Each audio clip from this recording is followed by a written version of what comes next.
whether you know it or not, you probably lose the right to blame somebody, the event operator, for any injuries you receive at a sporting event. How does that happen?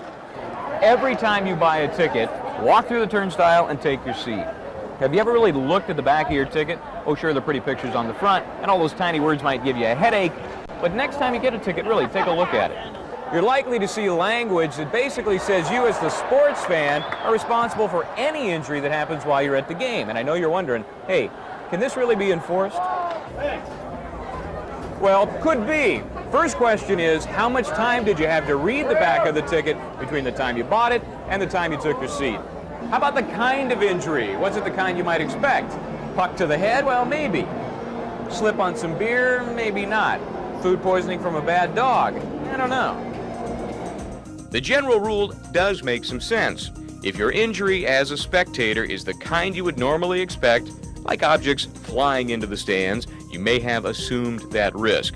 But if you slip and fall on some goo or get poked in the eye by a pennant vendor, the event operator may be responsible. How these rules apply in a given situation really depends on what kind of injury you might have expected. But at least if you know that you may be giving up some rights anytime you buy a ticket to cheer on your favorite team, we'll give you the legal edge. I'm attorney Michael James Bryant.